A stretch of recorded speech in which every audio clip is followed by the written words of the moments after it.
I didn't have no motivation to do it. Zero motivation to do anything. Zero motivation to have a shave, zero to brush your teeth, even have a shower, nothing.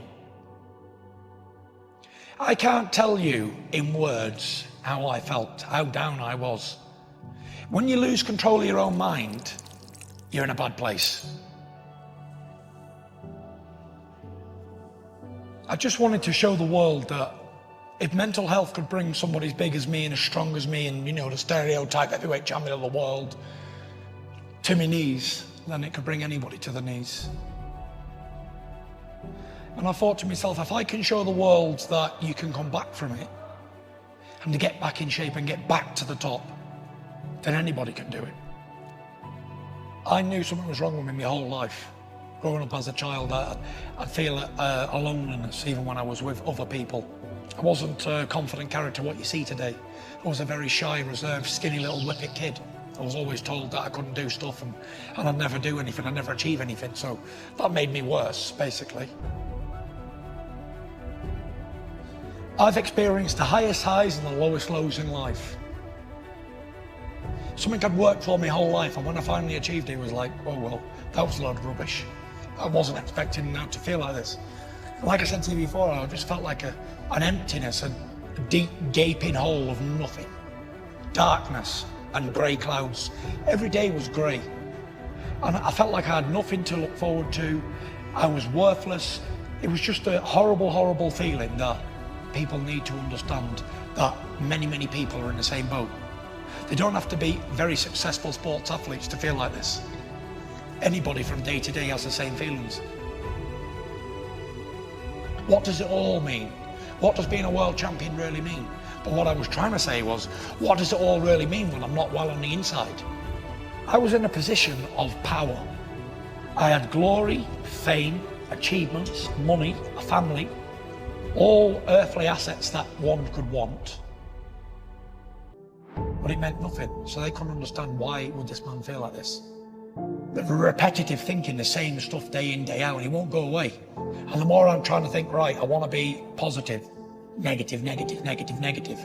And everyone I was around was getting negative too because I was putting it on.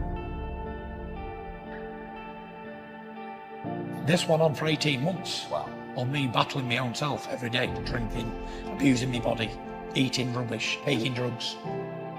Everything I stood for didn't matter anymore. I'd never ever experienced anything in my whole life, even though I'd had anxiety before.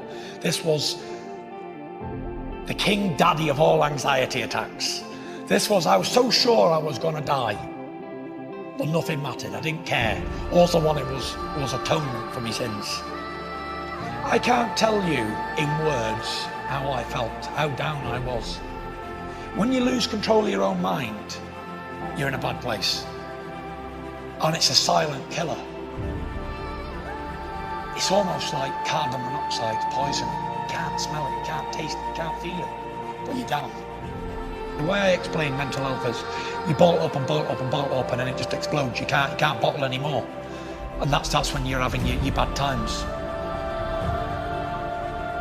And I was drinking every day, something I'd never done in my life, to try and wash me sorrows away. But it didn't come to a stage where, well, that's one way of doing it. Well, I'm going heavier and heavier. I was gaining 380, 390, 400 pounds, and I was very unhealthy. I didn't fit in anything I owned anymore. It wasn't me anymore. I had two bodies. Turning point was, I went out Halloween, dressed as a skeleton in a fancy dress party. I went out about 9 o'clock and I expected to stay out all night and get smashed. I had one drink. I looked around me and I thought, what am I doing? I'm back normal again now, yeah. I'm back like thinking straight. Still drinking, but thinking sensible again. And I called out to my wife, I said, Paris here. She said, what? I said, tomorrow. I said, I start to turn my life around. I said, I promise you. I said, I'm gonna do it. I'm definitely gonna do it. From that day, I got my tracksuit on in the morning and I was gonna run 2 miles. I got about 200 yards and stopped. And I thought, right, I can't run.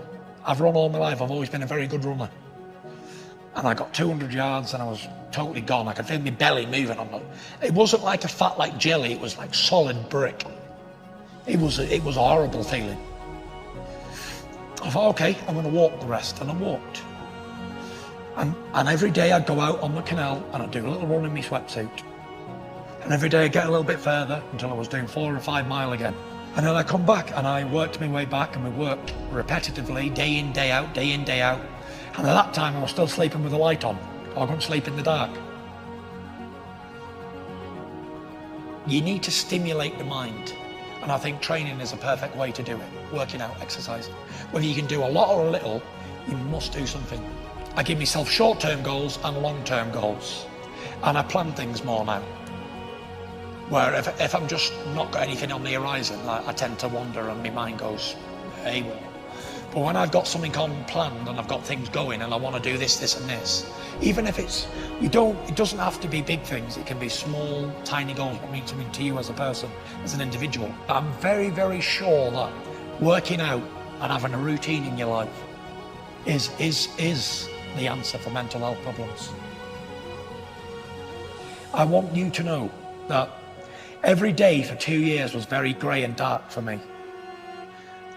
But it will come back great again. You will have sunshine days again, rose-coloured days warmed by the sun.